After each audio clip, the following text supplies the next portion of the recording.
All right. So there's going to be times, obviously, when the office is closed and the individuals are home and you're going to need someone that you're going to have to report your UIRs to or have situations or questions. So to provide those non-business hours on call for residential services, one member of the agency's management team will be on call and serve as the residential coordinator on call. The residential on-call coordinator is a rotating position held alternating weeks, Wednesday to Wednesday.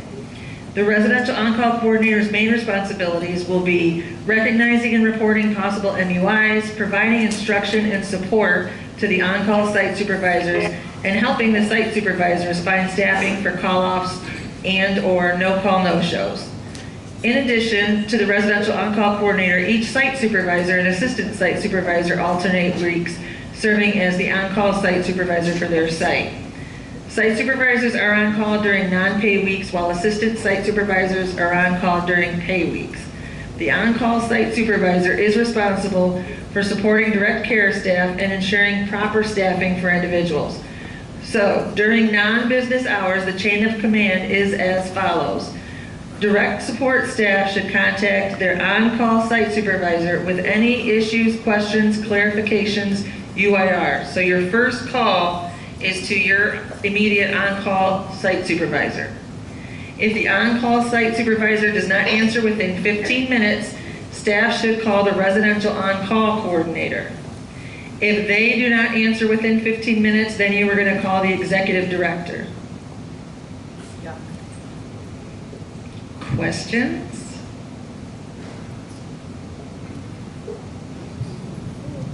Does everybody have my number? Nobody heard you. You do? Okay, next. Now, does everybody have my phone number? No. Well, I'm going to tell you something right now, okay? Let me break something down for you real quick, okay? I know that I probably come off as a really lovely person to be around. However, if you call me, and I know this is being taped, but on some stupid bullshit, let me give you an example of calls that I've received in the past 13 years. 11:30 at night, Melissa, we don't got no bread here.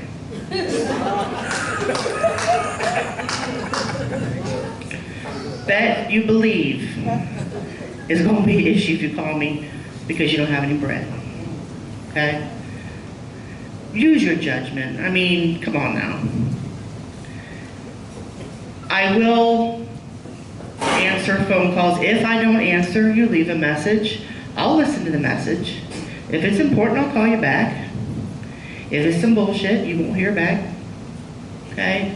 I'm not trying to be an ass or anything, but you know, we are all put in these positions, and we all have you know, our job responsibilities, and we've all been trained. You guys all sit in these trainings.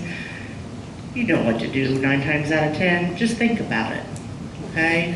However, as you see, that last line, executive director, that's the last person you're going to call, okay? We had a habit from the time we opened until maybe about 2 years ago, and now it's coming back again, and it's called the Jason Said. Jason said, Jason said, Jason said. Come on, y'all. And you know Jason probably didn't say. So let's stop with the Jason says, okay? He's not even in the list, so how can he say? He's not in this list. He should be back on the list. No. Yes, and that's the thing. People call him because he answers his phone no matter what. Shower. Yeah, can I help you? I mean, it doesn't matter. Which is a good thing, I guess, but just know that, stop what the Jason said, okay? I don't want to hear that. My phone number, in case you absolutely need it, is 419-266. None your business. No. 1673. I knew it wasn't gonna be that easy.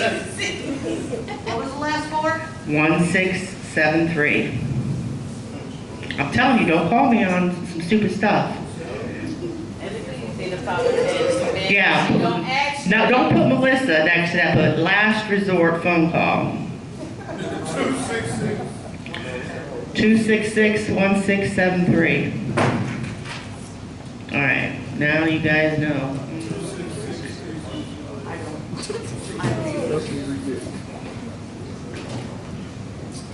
Excuse me, no, Yes.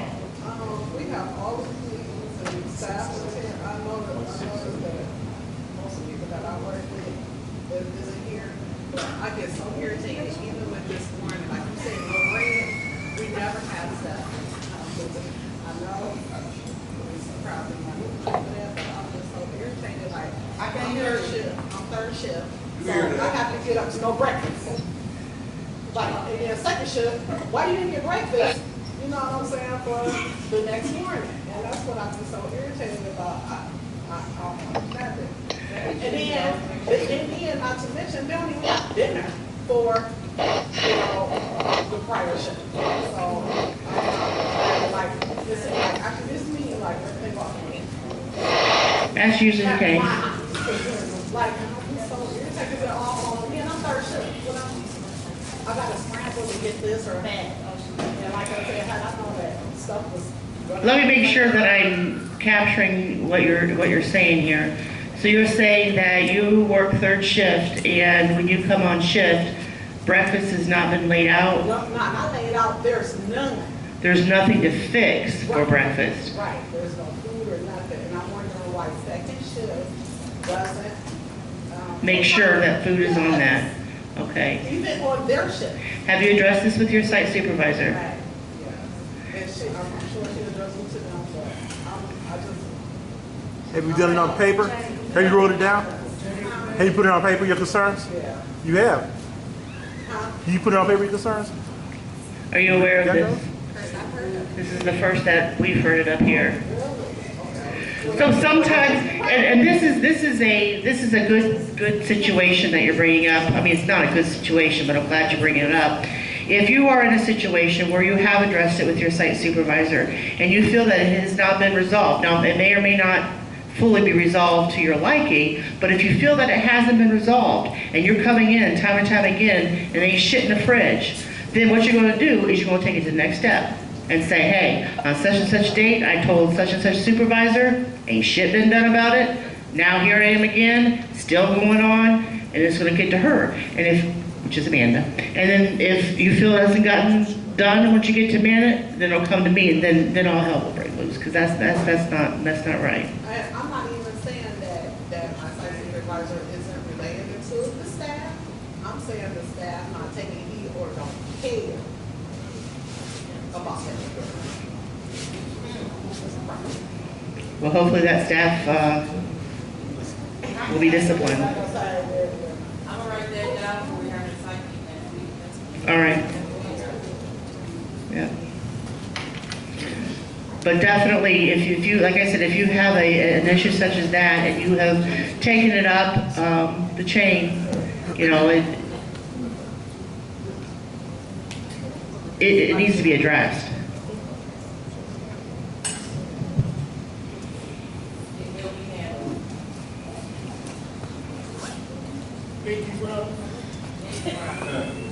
I want to add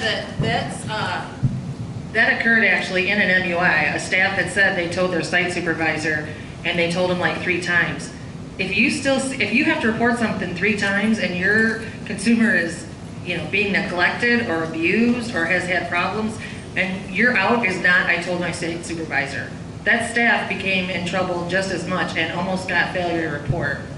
So if you see nothing being done, you need to make sure that the person that supervises the person you're telling is aware. Everybody has a lot of responsibilities. It's easy to forget things.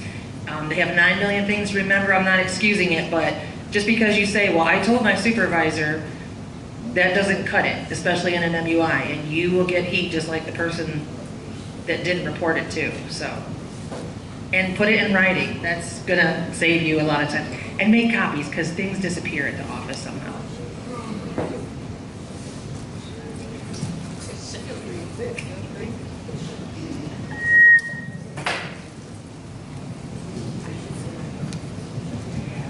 If you have a question about any policies or procedures that we've went over, or if you want to, you know, sit down with your beverage and read the policies, where can you find them? On the website, The NECO website, neco-ohio.com. Okay, please make sure that you guys do that and become familiar, because there is quite a bit of policies. And like I said, a lot of them are ones that we've already had in place. There might be a few word changes, nothing particularly major. We went over quite a few of them in the December specialized training. Melissa, We are coming towards the end, yes, excuse me, the website, you said Nico hyphen. hyphen, Mhm. is it Nico-Ohio.com? Correct, neco-ohio.com. And then when you get down to looking at policies and procedures, it is a protected, password protected site. So you have to enter in the password, which is 209N as in Nancy Reynolds, and all those letters are capitalized.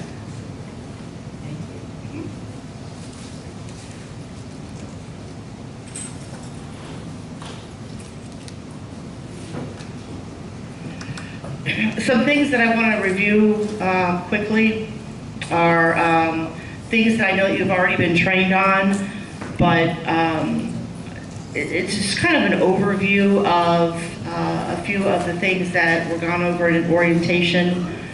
And then we will do the new HPC documentation and do a new adult day service documentation. And then we're going to be done. So we've done pretty well on time.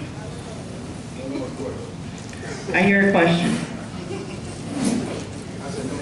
Oh, he doesn't want any more questions from anybody. Okay, the orientation slideshow is 181 slides. We will not be going over all of them, that is for sure.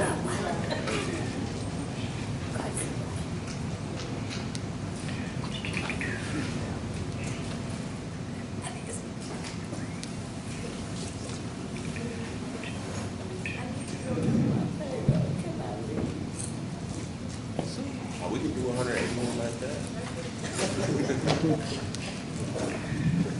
Okay, overview of the DD services. W is for waiver. Everybody that we serve, for the most part, are on a waiver. There are a few individuals that do not have a waiver, and we bill for services through invoice, which probably means nothing to you guys, but that's okay. Funding for services that these individuals receive and that were potentially once in the institution, now having used to allow them to reside in a community setting. Individuals that met the criteria for that level of care would be eligible to reside in an institution or care facility and Grady Sunshine, with a trend of persons being able to live in the community setting could waive their eligibility to be in an institution and choose to receive services in the community. And this is where the word waiver comes from. They will be paid through Medicaid, but a system to have that happen needed to be put in place. So the system created providers that could provide, hire, oversee those type of services. Providers document their services. And the County Board of Developmental Disabilities sets up monitoring systems to ensure that the providers are doing what they are contracted to provide. All right. How much money do the individuals get to pay for services? It's determined through the treatment team, monitored by the county board and service and support specialists. There are two types of waivers. There is the individual option waiver, which is the majority of what our residential individuals have. And then there's also what they call a level 1 waiver. A level 1 waiver requires minimal services. So this would be somebody like Connie Bruni, and people in the adult day service. There's quite a few level 1 waivers, both in Lucas and Montgomery County. Individual options waiver, IO. There's 9 different ranges to that. They start at $5,001 a year, and they can go and cap off at $500,000 a year. I have been doing this for a long time. We have a few individuals that are a range 9, which means they do cut off at $500,000. That does not mean that individual brings in $500,000. People say, wow, Nico's got a lot of range 9 individuals. Doesn't mean anything, okay? It's just that is they have to set ranges for, or parameters for each range that is assigned to an individual. Even individuals such as Harry, who requires a lot of 2-to-1 services, will never meet that. You almost have to staff that individual at a 3 or a 4-to-1 ratio to even come close to that. Okay? These ranges are written out. They have the ISP, the pays for services that are written out in an ISP, which notes all the services that we were supposed to provide. So when you guys are documenting, by giving that documentation, you are in turn saying, okay, yes, these individuals have these services that we are required to provide. Here's how I provided them. They must have the plan reviewed by the team at least annually to see if funding levels and services are most appropriate. The level 1 waiver is not based on need. All level 1 waivers cap out at $5,000 a year. Services are noted in the ISP. The funds are able to pay for services such as HPC specialized equipment. There are emergency funds that are available for specific approved emergencies. I know that Paul Anderson has an IO waiver, but he also had specialized emergency funding, and I think it was like for a hot tub or a trampoline or something to that effect. Many persons with the level 1 waiver are in one of 2 categories. Either they live with a caretaker or their family, like Danny Lohner, or B, they are at a high level of functioning and their needs are minimal enough for someone to just periodically check on them. I believe Isaiah Bertram is one that would fall in that category. I don't know if he lives with his people anymore or not. Positive culture and self-determination. Keep calm and stay positive. We have wonderful graphics here by Kathy. Positive culture is an intentional way of supporting, there's a typo there, people within our communities that focuses on creating healthy relationships. Creating positive culture is about making the shift and thinking away from the power and control and coercion in language and actions towards unconditional acceptance and encourage and support. Exploring the gifts and talents of people, communicating with individuals, not at them, communicating and providing choices and options and assisting in their process. You know, back in the day, people were so institutionalized. You must eat at 2, you must go to bed at 9.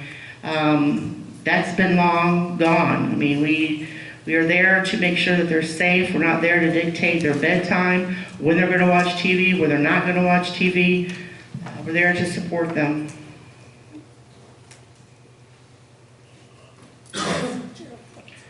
Without good person-centered planning, self-determination is not possible. It involves providing choices and new experiences. Through choice, people make decisions, and good decision-making can be taught. This process leads the persons to want to become more control over their lives. Many persons with disabilities want the responsibility for control of their money, where they live, where they work, who they live with, relationships, and care that they receive. Through this type of planning, the person's desires for their future become the framework for all of the planning.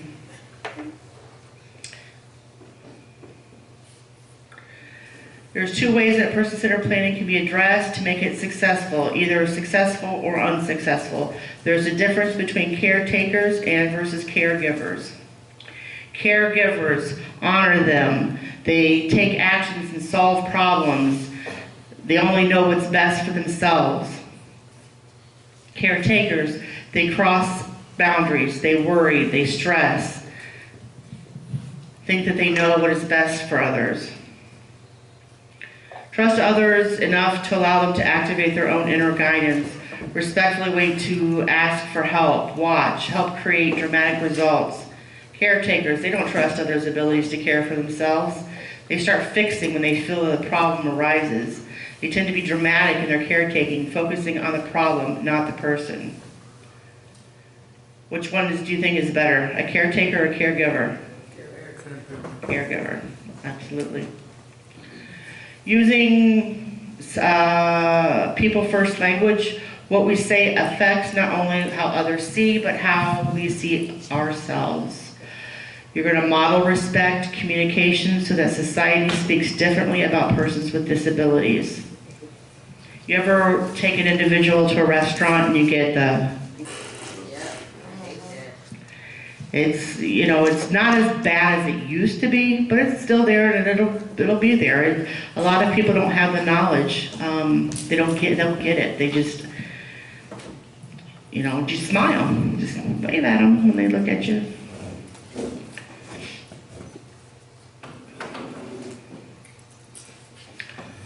What can I do as a staff? Know the person and understand what is important to them. Pay close attention when you are being trained. Understand the person's communication style, including nonverbal. Support the person in all environments. Believe that they have the right to be as independent as possible. Identify resources in the community to assist them in achieving their desired outcomes. Have you guys heard that word, desired outcomes, before? I should hope so, because that is like the main drive between documenting for ADS as well as residential. Everything is based on desired outcomes. See, little people making the world go around. Remind individuals that along with their rights comes the responsibility of being able to accept the outcome of choices. Any questions about positive culture and self-determination? Good.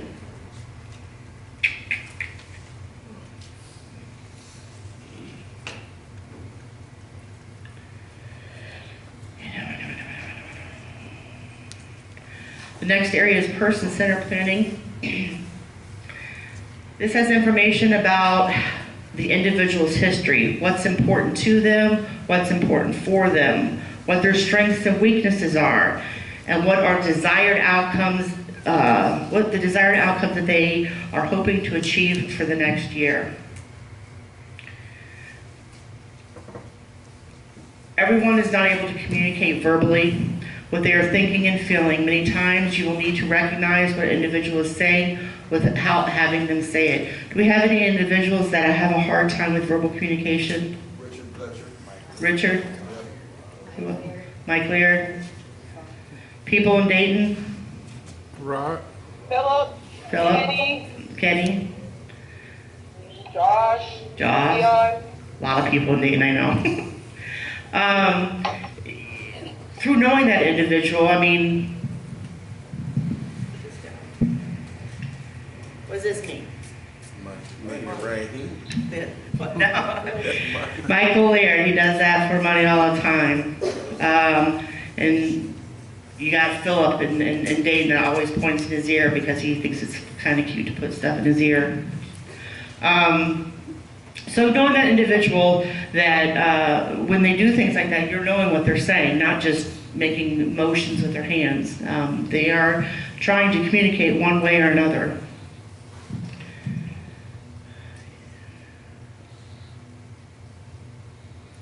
Routines that ease me through the day. These are found in, or this is found in the ISP for everyone.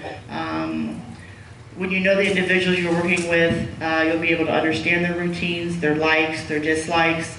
Especially those are individuals with a diagnosis of autism. Things are so important to make sure that you are following their schedules and you're giving them fair warning if there's going to be a change in that schedule. Not everyone is going to have a good day every day. I know I don't most of the time. The area of known and likely risks are also going to be found in the ISP. The individual may have certain risk factors that are health related, such as diabetes or heart problems. They may have a history of illegal activities that they've participated in, such as drinking too much alcohol causes problems. Way to support him would be to encourage the person to limit their alcohol intake, and then when consuming alcohol, doing it in a setting where staff are with that individual, and having staff with someone 24 hours is sometimes the best way to keep them safe. Just like Mike Laird, he's not supposed to have any type of food. He's going to do it anyway.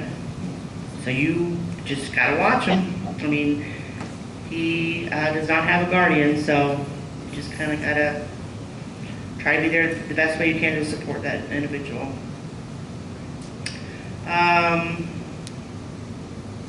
ISP is always at the home for you to refer to. If at any time you're in the home and an ISP is not there, or if you're at work at the adult day service sites and you are not seeing that ISP to refer back to, please, please, please, please make sure that you are contacting your direct supervisor to making sure that's in place.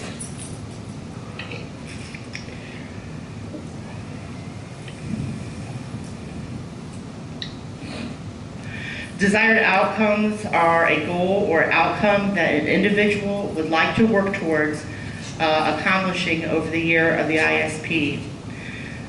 The old people that have been with us for a while or have been in the field for a while, they used to be called goals, objectives, skill developments. You know, having Medicaid funding something, they always want to put more paperwork, change things, you know, because that's what they love to do. So now it's called desired outcomes. And with those desired outcomes, there are action steps. And these action steps and desired outcomes, again, don't only take place in the residential setting, but that's also in the adult day service setting. So you will hear that in both sites. There are action plans as to how that they can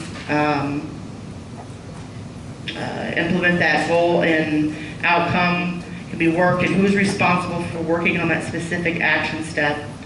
Goal dates may or may not be set to assist to ensuring that the desired outcome is being worked on. The review of the outcome will be completed in various ways, such as meetings, emails, conversations. I know Adult Day Service at the end of every month has a monthly notation that they will make on how that individual is doing with their desired outcomes. You'll see that documentation sheet in the home where you will know if you worked on any action steps towards that desired outcome.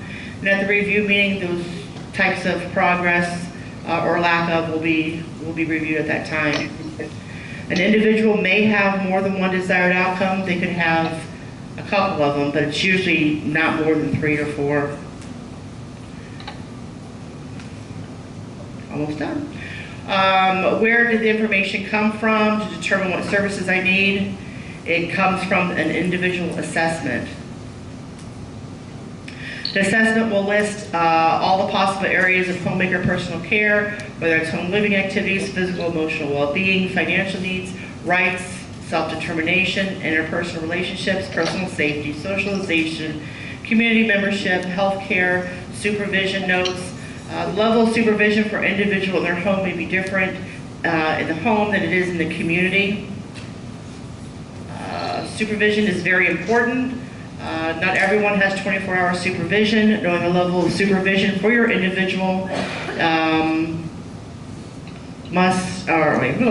knowing the level of supervision your individual must have could be the difference between them dealing with one of their known and likely risks. The levels are routine, which is 15 to 20-minute checks. Close supervision is checking on the individual every 5 minutes. Line of sight within 5 to 10 feet of personal, the arm's length away. Get out in a minute. There's a lot of information in that ISP. It's extremely important and mandatory that each person and every staff working with the resident read the ISP.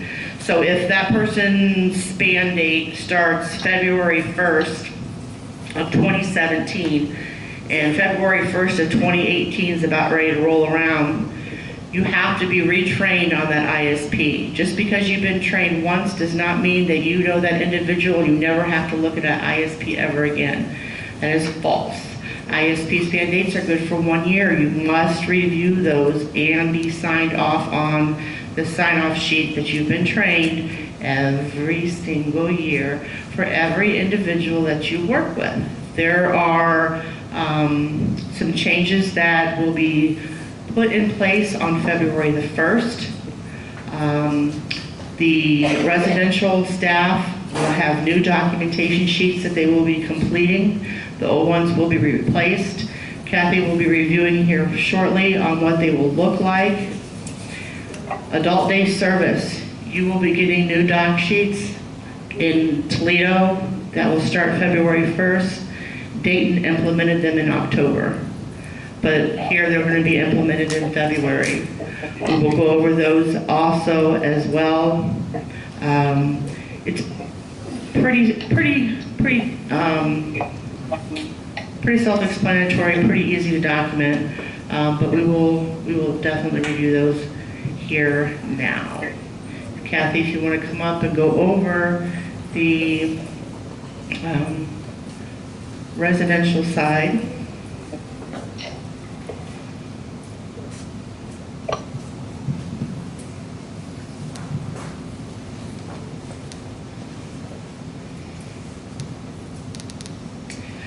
So the forums are gonna look really different for February when you get them in the homes. Don't freak out. They look there's a lot of differences as far as how they appear, but as far as what you're gonna do for the information, it's pretty much the same. The top will continue to have their information as far as their span dates and provider stuff. All that stuff at the top is all required. But there's going to be some more information that's going to be on this sheet that you can refer back to, and hopefully that you're going over as you see the new forms in the houses. It'll have on there important things to know about them, individual information that's going to be pertinent that I've tried to pull from the ISP to make sure that if someone's new to the house or the individual is newer to the staff, that is kind of crucial to having dealt with them, things that are important in working with them. The other thing is the next part is going to be their identified risks, which if this form follows exactly how the ISP is laid out also.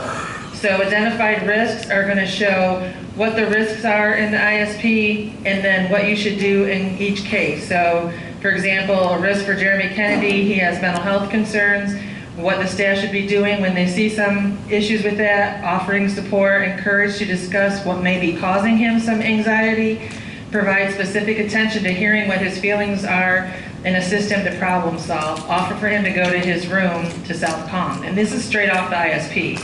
So if there is information that you as staff or you as site managers have that you want added in there too, we're gonna have a specific training sheet. So there's other places that we can add stuff in. The levels of supervision are gonna be listed right on the forms that you're gonna be docking on every day. And it lists them out between community, home, outside of the home, camp, respite, and if there's special situations. With Jeremy, if you see increased anxiety with him, his supervision level might change from what it normally would be out in the community. I did want to say that for having been through MUIs, when you are outside of a home, it doesn't mean if you're not in your home, it means as soon as you step out the front door. So that's the front porch, the yard, your car, another individual's home. As soon as they walk out their front door, they are now outside of the home and in the community. So make sure that you know the difference in the supervision levels.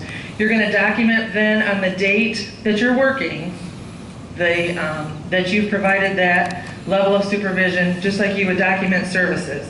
And it says, staff are to document daily they are providing necessary supervision listed above.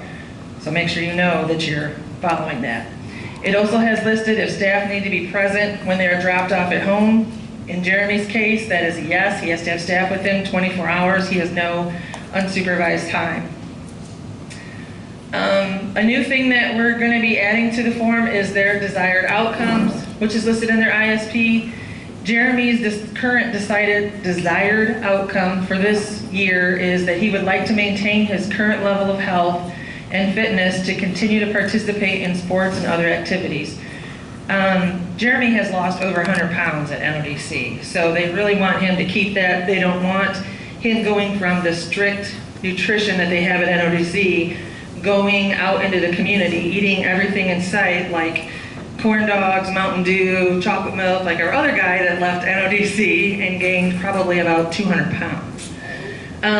So the steps that you're going to take to help him maintain that will be maintaining his medications is one of the action steps, and that is daily, and the location for that obviously is in his home. Jeremy will follow through with doctor appointments and medications to maintain his health, and then you just initial again the date that you are helping him do that action step. You're going to need to pay attention to the frequencies that are listed because they're not all going to be daily. And then it's going to list out all of the different action steps to get to that desired outcome. So having physical activity, monitoring his medical status, those are all going to have potentially different frequencies that need to be implemented. The rest of the ISP then is going to look something that you're more familiar with, and it's going to have all of the services that you have listed on the HP or on the ISP, and the form is going to look a little different. It's not going to have the yellow on it like it did before, but you document exactly the same. So for laundry weekly, housekeeping weekly, just making sure that when you do something, you document it. And make sure that if you guys are, when you're documenting something, or when you're doing something, make sure you're giving yourself credit. If these forms come back to the office and they look pretty blank, I'm going to guess that we paid you to sit there and stare at them, which I'm sure is not the case. I hope it's not the case. So give yourself credit for everything that you're doing and making sure that you're initialing everything. So if you're going out shopping, you not only went shopping, you probably did money management, you did transportation, you did community safety. Give yourself credit for everything that you're actually doing. You'll then see again at the bottom where you have to sign and put your initials so we know whose initials belong to who in case there's ever any questions. And then the last two pages that you will see will be something that needs to be completed by management. You'll see the one page is going to have notes like you had before, the one page that had all the lines. When you list, when you do a service outside of the home, you have to list where you went. So like you would list January 3rd, I went to Kmart, and well, not Kmart because it's no more, Walmart, the bank, or someone's house. You're going to put the date and then initial, just like you did on the previous form, and then they're going to summarize it at the end of the month on how the month went. And then that'll be the final completion of that month. So that whole month then will be closed out. A review of the services, were they needed, were they completed, were they done, the time frames that they were supposed to be, and reviewing the whole thing. You then, the timesheets are going to look slightly different. You're going to do them exactly the same though. You're going to put your employee number in, make sure you're on the right date, but you're going to sign in and sign out just like you did before, putting your number in and then Xing who was there and who you provided services with.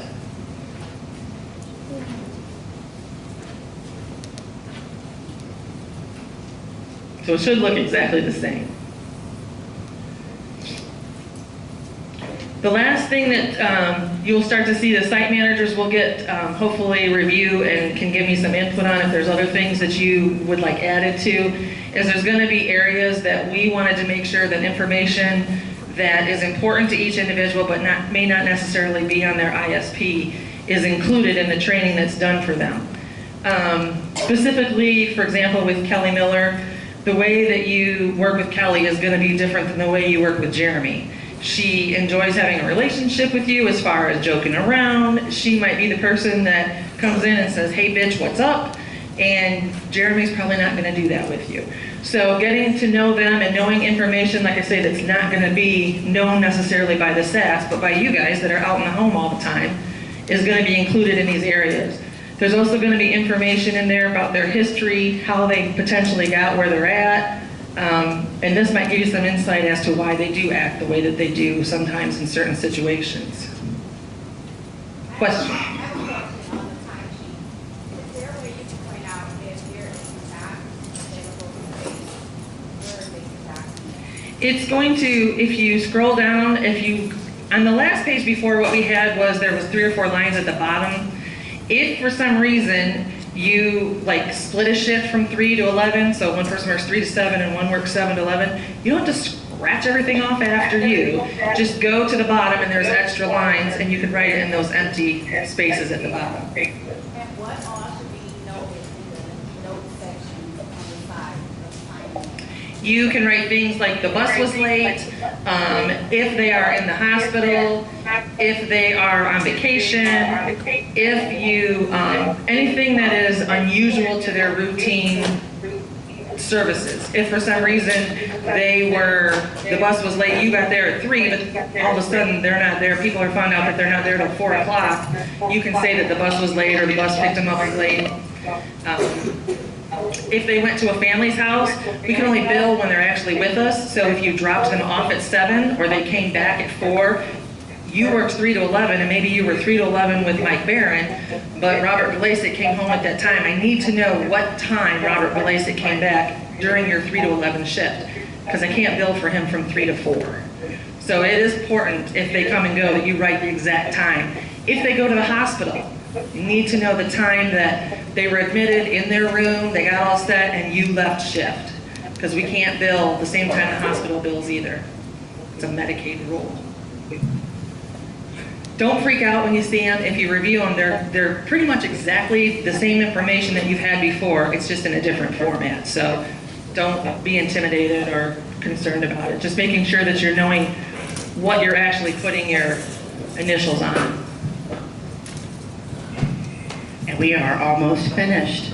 Adult day service, if you look up here at this, it looks very familiar to what you just saw in residential.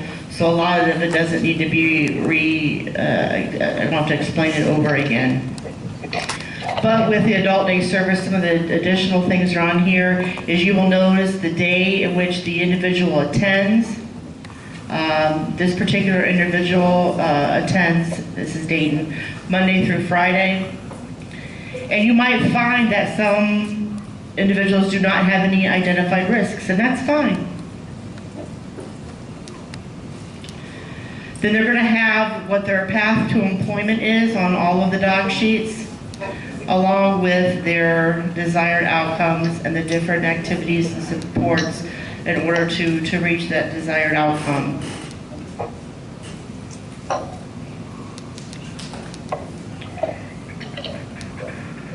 All of this is the same stuff and at the bottom, individuals, whether it's through Jason or Sydney or Morgan or George or Keisha or Ernest, one of those individuals will be completing the notation at the end. The timesheets, some of this will be a review, I know, for Dayton, but just hear it out again.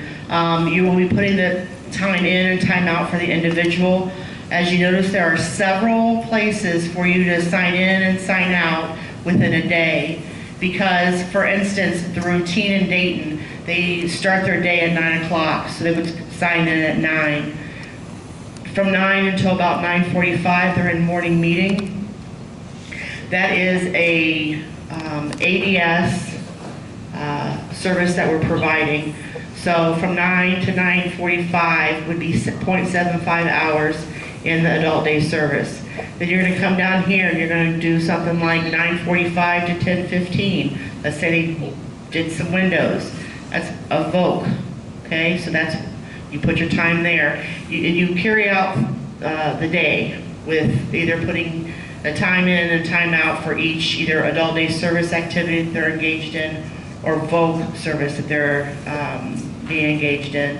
And then over here you make the totals, the total amount of adult day service hours that you're providing, and then down here the total amount of VOC services that you're providing. Then you're gonna break it down a little bit further. You're gonna say, okay, they have 1 hour of adult day service, let's say. Over here in the units, it's gonna be 4. If I'm talking in a different language, please raise your hand. And because you don't work in adult day service, that's why. If you do not know what I'm talking about and you are an adult day service employee, please, please, please ask myself, ask Jason, ask Ernest. Yes, Morgan? No question? Okay. And then you have to put the ratio which you are working with the individual on here. This is the amount of hours and paid time that the individual will receive. And then again, the special notations at the end. Again, adult day service employees, if you have any questions about filling these out, don't mess it up. Please contact your direct supervisor. The last sheet in an adult day service VOC setting, there is what they call the VOC and the rec sheet. There are many things that we offer at our different locations, and they vary by location. If you find that the activity that you're offering frequently in your site doesn't necessarily meet one of these criteria, we can always add it. I mean, add, delete, doesn't matter, modify. But these right here are particular when it comes to Dayton. So I know Toledo does a lot of the same things that Dayton does, and there's things that Toledo does differently than Dayton. So make sure that it is individual specific when that is being completed. Any questions that you guys may have for me? When is the next all staff? The second Tuesday of April. Do you know the date? It is the, going once? It is. It's April the 10th. April the 10th at 10 a.m. we'll be here. Is there anything in particular at the next all staff, besides the fact I know you don't want it to last this long, but what is something that you wouldn't mind us reviewing, going over, or a different lunch? Okay, that's different. Yes? Ziggy? You want us to revisit the vacation? You want us to talk about it? Okay. Vacation, anything else? Put Ziggy in a bag. What else? You guys, come on now. Nothing? Nutrition? That's a good one. Vacations for the consumers will be discussed at the next Consumer First meeting. When is the next Consumer First meeting? Last Wednesday of the month. 6 o'clock. Here. Anything else? Do what? You want a new vehicle? Housekeeping. Housekeeping? Yeah, this table looks pretty nasty. Sorry, we weren't here for 4 days, 5 days.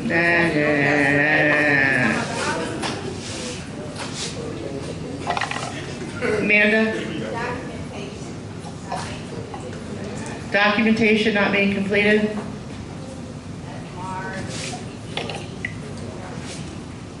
All right. You guys ready to leave? Should I sign you out at 11:15 or 1:15 or 1:30? Not an option. I will sign you guys out at 1:30. See you in a couple months.